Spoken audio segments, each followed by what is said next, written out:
1,00,000 మంది శివభక్తులతో కలిసి మహారుద్రాక్ష పూజలో పాల్గొనండి. వెంటనే కాల్ చేసి మీ పేరును నమోదు చేసుకోండి. పౌరసత్వం పొందడం ఒక కళ.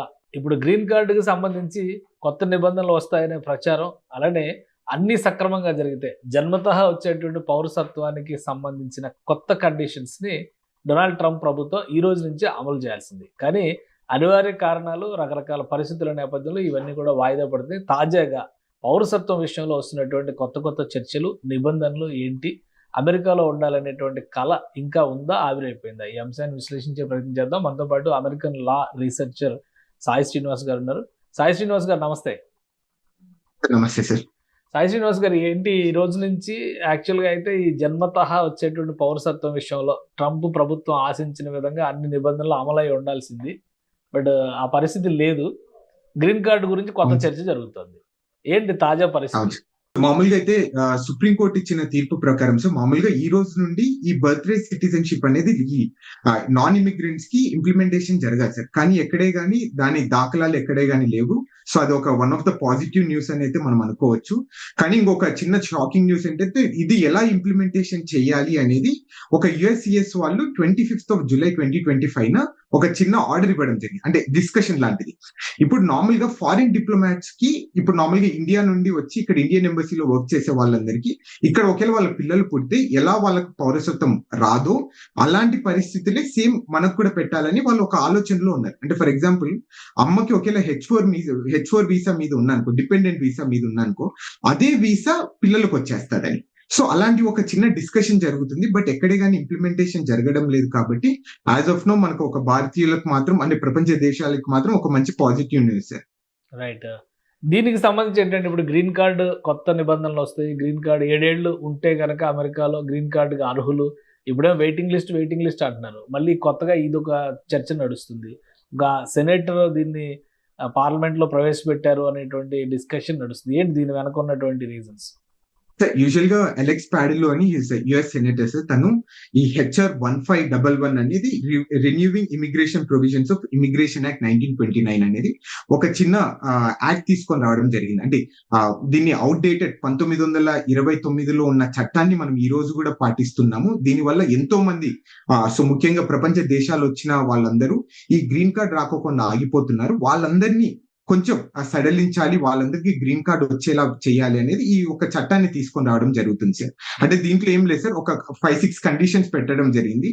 దాంట్లో మెయిన్ కండిషన్ ఏంటంటే ఇక్కడ లీగల్ గా వచ్చేసి 7 సంవత్సరాలు మీరు ఇక్కడ లీగల్ గా ఉండి ఏ క్రిమినల్ యాక్టివిటీ లేకపోయినా ఈ మంచి గుడ్ మోరల్ కండక్ట్ ఉంటే ఇవన్నీ జరిగితే మీకు తప్పకుండా 7 ఏళ్ల లోపు గ్రీన్ కార్డ్ తీసుకొని రావాలి. ఎందుకంటే మీరు ఇక్కడ కర్మభూమిగా అనుకుంటున్నారు కాబట్టి, ఇక్కడే ట్యాక్స్ పే చేస్తున్నారు, ఇక్కడ ఒక సెకండ్ హౌస్ అనుకుంటున్నారు కాబట్టి మీకు తప్పకుండా గ్రీన్ కార్డ్ అనేది ఇచ్చి మీకు స్వేచ్ఛగా తిరిగేలా చేయాలి అనేది అతని ఇంటెన్షన్ సార్. కానీ ఇది పాస్ అవుతుందా లేదా అనేది సెకండ్, అట్లీస్ట్ ఒక మంచి పాజిటివ్ డిస్కషన్ అయితే నడుస్తుందని మనం అయితే హ్యాపీగా ఫీల్ కావాలి సార్. కానీ అంటే ఇది ట్రంప్ ప్రభుత్వం ఇప్పటివరకు అనుసరిస్తున్న పాలసీలకు భిన్నంగా ఉంది ఈ వాదన. ఎలా అసలు పార్లమెంట్లో, సెనేట్లో ఆ బలాలు ఎలా ఉండొచ్చు? ఆయన పెట్టినటువంటి బిల్లుని సీరియస్ గా తీసుకునే అవకాశం ఉందా లేదా? అంటే so let me tell you ఇంకొక సీక్రెట్ విషయం ఏంటంటే సార్, ఇది ఆల్రెడీ September 2022 ఆల్రెడీ ఈ బిల్ అనేది ఇంట్రడ్యూస్ చేయడం జరిగింది. సో ఆ రోజు పాస్ అయిందో లేదో కానీ మళ్ళా సో ఈ రోజు ఒక చిన్న ఆర్గ్యుమెంట్ తీసుకొని రావడం జరుగుతుంది. అంటే ఎందుకంటే ఇది ఒక మీకు తెలిసిందేదే కదా సార్, అంటే బిల్ పెట్టినంత మాత్రాన పాస్ అవుతుందా లేదా అనేది. So which is completely different scenario. అక్కడ ఉన్న రిప్రజెంటేటివ్స్ ఎలా ఫీల్ అవుతారు, ఏంటి దీని పరిస్థితులు ఏంటి, మనం అంటే ఏదో ఫర్ ద సేక్ ఆఫ్ ఒక చిన్న మంచి గుడ్ న్యూస్ గా మనం ఒక ట్రీట్ చేయాలి తప్ప దీనికి మనం వేరే ఆర్గ్యుమెంట్ చేయకూడదు అయితే నేను అనుకుంటున్నాను. స్లోగా పాలసీ విషయంలో కొంత మెల్ట్ అవుతున్నారని అనుకోవచ్చా? ఎందుకంటే ఇండియన్స్ అనే కాదు, ఇమిగ్రెంట్స్ ద్వారా అమెరికన్ ఎకానమీ చాలా బూస్ట్ అవుతుంది అనేటువంటి అభిప్రాయాలు ఇప్పటివరకు ఉన్నాయి. సో అదే తరహాలో మరొకసారి ఫస్ట్ అధికారంలోకి వచ్చి బాధ్యతలు తీసుకున్న మొదటి 6 నెలలు గట్టిగా పట్టు బిగించారు. ఇప్పుడు కొంత సడలిస్తున్నారు, మెత్తపడుతున్నారని అనుకోవచ్చా? అది కూడా మనం అనుకోవచ్చు సార్. ఎందుకంటే వన్ ఆఫ్ ద రీజన్ ఏంటంటే ఈ F1 వీసాస్ కూడా మీరు చూసుకుంటే సుమారు 70% మంది స్టూడెంట్స్ వచ్చే వాళ్ళు చాలా తగ్గిపోవడం జరిగింది. అంటే వీళ్ళందరూ మనమంతా ఈ యూనివర్సిటీస్ కి మెయిన్ గా మనము అంటే సో మిల్కింగ్ కౌ లాంటి సార్. అంటే మనం డబ్బులు తెచ్చే వాళ్ళం ఎప్పుడు, అంటే సుమారు కొన్ని 100 కోట్ల డబ్బులు మనం ఈ యూనివర్సిటీస్ కి ఇస్తున్నారు. అది తగ్గిపోవడం కూడా వన్ ఆఫ్ ద రీజన్. అట్లనే H1B వీసా హోల్డర్స్ కానీ వీళ్ళందరూ కొంచెం ఎందుకో భయాందోళనకు చెందుతున్నారు సార్. అంటే మనం ఇక్కడికి వచ్చి సెటిల్ కావచ్చా లేదా, మన పరిస్థితి ఏంటి.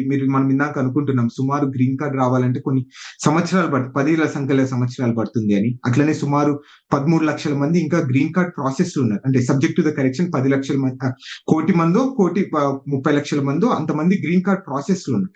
సో వీళ్ళందరి పరిస్థితి బట్టి కూడా మనం ఒకసారి వీళ్ళు కూడా ఒక పాజిటివ్ సెన్స్ అయితే నేను తీసుకుంటారని అయితే నేను అనుకుంటున్నాను సార్. రైట్. అంటే ఇంకా కొంత సమయం పట్టొచ్చు ఇవన్నీ డిసైడ్ అవడానికి. మొత్తం మీద అమెరికాలో ఉండే వాళ్ళకి గ్రీన్ కార్డు అలానే సిటిజన్షిప్ అనేది ఒక పెద్ద డ్రీమ్ గా కనిపిస్తాయి. ఈ బిల్లు వలన కానీ లేదా ప్రభుత్వం అనుసరిస్తున్నటువంటి విధానాల వల్ల కానీ కొంత సడలింపు వస్తుంది రాను అని అనుకోవచ్చా? సార్ అంటే సడలింపు వస్తుందా రాదా అని కాదు సార్. అంటే ఇది ఆల్రెడీ వెల్ ఎస్టాబ్లిష్డ్ రూల్స్ ని ఈ రోజు అవన్నీ రివైవ్ చేసి ఈ రోజు ఇంప్లిమెంటేషన్ చేయడానికి ట్రై చేస్తున్నారు సార్.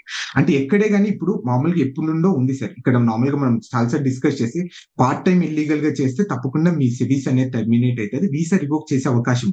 ఈ రోజు అది ఇంప్లిమెంటేషన్ చేస్తున్నారు అంతే. రూల్స్ ఎక్కడే కానీ వాళ్ళు చేంజ్ చేయడం లేదు, ఏం చేయడం. వాళ్ళు రూల్స్ ఆల్రెడీ ఉన్నదాన్ని అంటే వాడని రూల్స్ దాన్ని బయటికి తీసుకొని వస్తున్నారు అంతే సార్. ఎక్కడే కానీ మనం భయోందనకు చెందడానికి అయితే ఎక్కడ లేదు. రైట్.